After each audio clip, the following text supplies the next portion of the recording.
Os principais bancos dos Estados Unidos, né, divulgaram os resultados do primeiro trimestre. A gente tem trazido para você, além dos que a gente trouxe, né, o Bank of America e o Morgan Stanley também publicaram JP Morgan, o Citigroup, o Goldman Sachs, o Wells Fargo, resultados que mostram como o setor financeiro está lidando com esse patamar de juros elevados e as incertezas globais. Para a gente analisar o desempenho dos maiores bancos dos Estados Unidos, a gente conversa agora com Tomás Monteiro, analista-chefe do Investing. Tomás, seja muito bem-vindo, é um prazer ter você aqui. Obrigado pelo convite, é um prazer estar aqui. Mas queria começar perguntando sobre esse cenário. A gente fica falando aqui que os Estados Unidos tem um cenário econômico complicado, uma inflação agora com projeção elevada, o desemprego que não vai nem volta, é um cenário ainda meio esquisito, o empregador não quer empregar, mas também não quer demitir.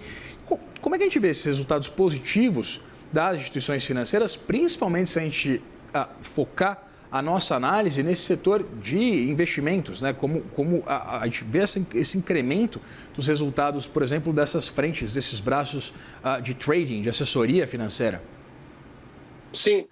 Olha, os resultados são robustos em todos os lados, tá? É importante a gente frisar isso, né? A gente não está falando só da parte do banco de investimentos, a gente não está falando só de trading, apesar que isso foi a parte mais, a estrela dessa temporada de balanços, mas ainda assim, esses outros setores, quer dizer, a gente está falando do banco de retail, a gente está falando de empréstimos, tudo isso se manteve resiliente, ainda que a gente esteja entrando numa fase já mais avançada do ciclo de juros, né? Eu acho que isso é bem evidente no que a gente está vendo nos relatórios quando a gente coloca o setor como um todo, porque a gente vê que esses bancos que têm uma matriz um pouco mais diversificada são os bancos que acabaram saindo melhor, né? Quer dizer, a gente vê o JP Morgan, a gente vê o Bank of America, são bancos que, primeiro, se colocaram como bancos que conseguiram monetizar todas as partes, né, do negócio, ainda que com um crescimento maior, como você bem mencionou, nas partes de investment banking, mas ainda assim conseguiram crescer em geral, né? E quando a gente coloca, por exemplo, o Goldman Sachs, que eu acho que é talvez o relatório mais interessante aqui, a gente vê que teve uma volatilidade um pouco maior por ter uma exposição maior, né, a essa reprecificação do ciclo de juros que aconteceu muito rapidamente por causa da guerra em março, né? Então eu acho que o ambiente que a gente vê aqui diz muito de uma economia resiliente, diz muito ainda de pequenos, médios e inclusive grandes negócios. Então todas as partes da economia americana muito otimistas aí pegando empréstimos, crescendo seus negócios, ainda que tenha um ciclo de juros que já esteja mais consolidado. Quer dizer, então a gente vê tudo isso acontecendo ao mesmo tempo e a gente vê exposição menor, que eu acho que é o que vai ser o grande fiel da balança quando a gente olha para o segundo semestre, para o resto do ano, que aí a gente vai ver, e aí entrando no risco maior, que é esse achatamento, né, dessas margens de juros, das receitas de juros, que eu acho que é o que entrou de maneira maior aí, que ainda não chegou tanto às manchetes, mas que eu acho que é o fator mais interessante desse relatório, é que a gente teve de fato um teste de estresse na prática, né, que o Fed faz muito esses testes de estresse ao longo do ano, ele simula testes de estresse para saber isso pós-crise financeira de 2008, para saber se os bancos continuam resilientes, como está o setor. E a gente teve, agora em março, né, um teste de estresse real na prática, né? E a gente viu alguns bancos sentindo um pouco esse teste de estresse, como é o caso do Goldman Sachs, né? E alguns bancos menores. Então, eu acho que isso é a parte mais interessante. A gente vê aqui é que, sim, a gente é resiliente, mas os bancos que são mais diversificados estão conseguindo lidar com isso menor, porque a gente começa a ter uma indicação que esse ciclo de juros pode começar a se tornar preocupante no futuro. Essa margem líquida dos juros, né? Eu queria entender, Thomas, o quanto esse patamar de juro ele pode deixar de ser benéfico e, evidentemente, a gente começar a perceber uma dificuldade de captação por parte desses bancos. Claro, a gente está falando dos maiores bancos do mundo, na maior economia do mundo, mas eu queria entender exatamente qual que é o ponto de virada, agora que a gente tem, inclusive, um nível de certeza elevadíssimo, um congelamento da expectativa em torno de um início do ciclo de cortes. Eu queria entender, né, apesar daquela máxima de que juro alto é bom para o banqueiro, a gente ouve de banqueiro falar que não é. E aí eu queria entender exatamente esse movimento.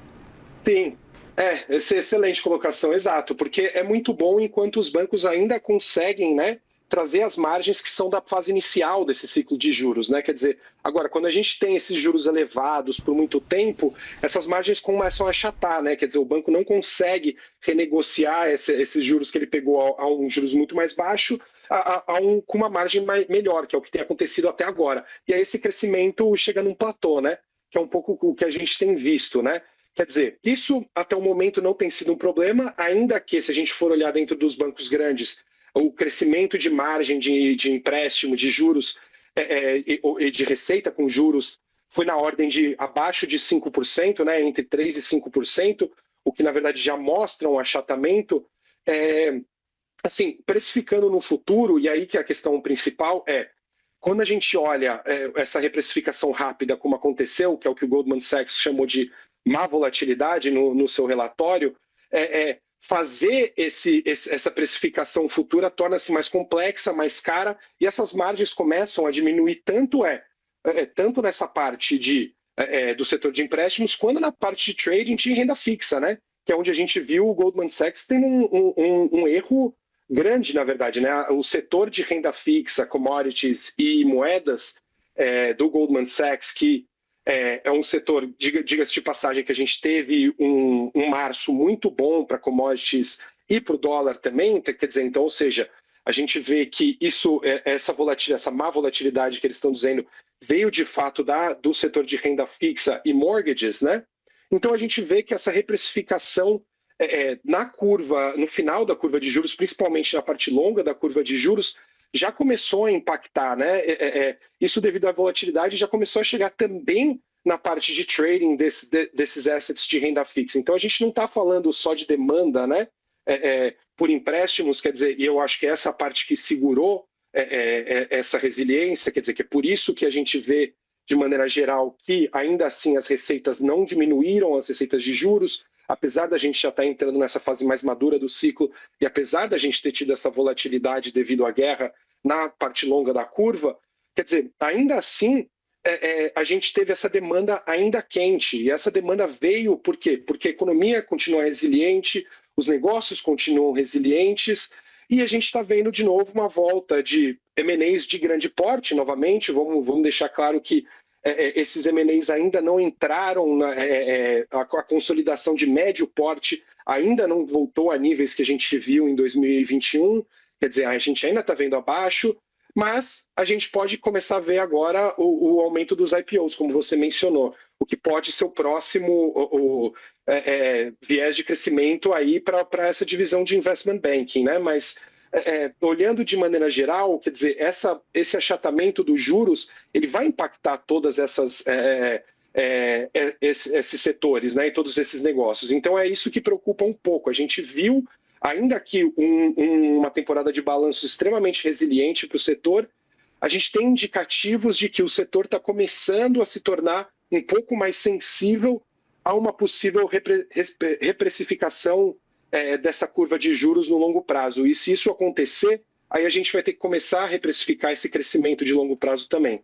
Mas um desses sintomas ou sinais seria esse aumento da provisão, da possibilidade de perda de crédito. A gente acompanhou cerca de 600 milhões de dólares por parte das instituições, né? Destaco aqui o JP Morgan, o Wells Fargo, visando exatamente antecipar esses riscos. Isso, o aumento do provisionamento, ele, claro, acho que o pessoal sabe muito mais do que a gente. Eu queria entender exatamente quais são esses riscos que os bancos estão vendo. Olha, o risco, na verdade, ele existe de fato. Eu acho que a gente olhando no longo prazo, o problema é um achatamento maior, né? Quer dizer, de momento a gente ainda não tem, e eu acho que esse que é o ponto importante frisar, que aqui a gente está falando de projeções futuras, a gente tem, como a gente começou essa entrevista, a gente tem ainda um setor muito resiliente, a gente tem algumas coisas acontecendo, mas a gente ainda não tem, de fato, uma quebra, né?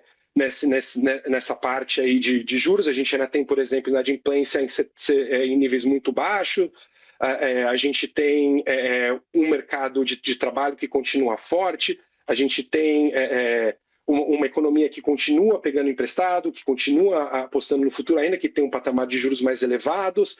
Quer dizer, a gente tem diversas coisas que sustentam ainda, né, um setor como um todo bastante positivo. Agora, eu acho que o problema entra muito mais numa percepção de sensibilidade a uma possível mudança nesse ciclo, caso disrupções continuem a acontecer, e novamente é importante frisar que as disrupções que a gente tem visto, elas não são a nível econômico especificamente, na verdade elas chegam, né, na economia americana, mas através de outros tipos de disrupções que são geopolíticas, que são de troca, né?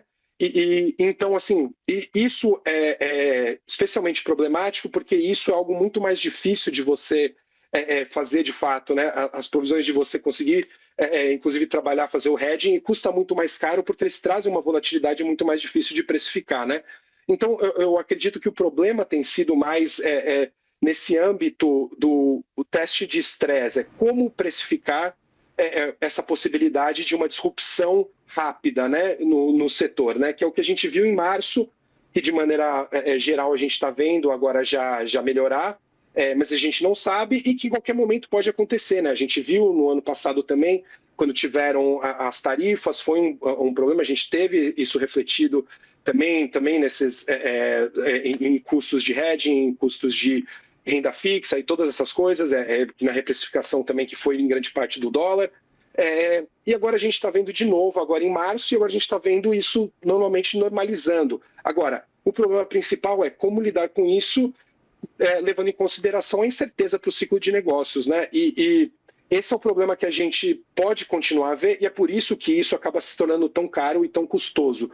Muito mais do que com um problema cíclico em si, é um problema de volatilidade, né? Que é o que o Goldman Sachs também falou muito claramente, que eu acho que é o relatório mais interessante dessa temporada. Pois é, você cita esse enfoque em investment banking por parte do Goldman Sachs. O Morgan Stanley, inclusive, reportou números bastante sólidos no setor, no braço de wealth management. Eu queria entender, né, com essa série de incertezas que a gente tem acompanhado, Thomas, dizer que se a gente apostar exatamente nesses braços de investimento, na gestão de recursos, evidentemente de gente que tem bastante dinheiro, seria um enfoque mais positivo? A gente tem acompanhado, inclusive, um bom comportamento dos mercados norte-americanos ao longo das últimas semanas. Eu queria entender se esse enfoque ele deve mudar um pouquinho, pelo menos, esse modus operandi ou métier das instituições financeiras e dos maiores bancos do mundo, né? Caso desses que são sobre os quais a gente está conversando. Olha, eu acho que é muito difícil a gente pensar no crescimento desses bancos, considerando onde a gente está, sem um foco muito grande em investment banking. Quer dizer, a gente está olhando em diversos tailwinds, como a gente fala no mercado americano, que é diversos fatores positivos estruturais, né? Que são, por exemplo, a diminuição da regulamentação para M&As, uma política antitrust mais leniente para M&As também.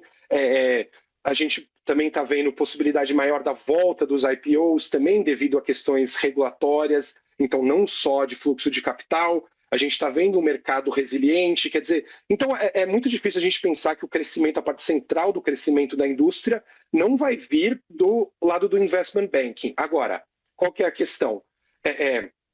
Qual vai ser a matriz, a diversificação da matriz de juros para a gente poder ter uma resiliência de crescimento ao longo do prazo, levando em consideração a possível volatilidade que também vai vir nisso, né? Quer dizer, quando a gente fala de crescimento de mercado de capitais, é evidente que volatilidade a níveis sustentáveis é bom, os bancos gostam disso e trabalham muito bem com isso, quer dizer, todas essas outras operações que também trazem esse modelo baseado em FII, em cobrar, né, taxas por serviços específicos.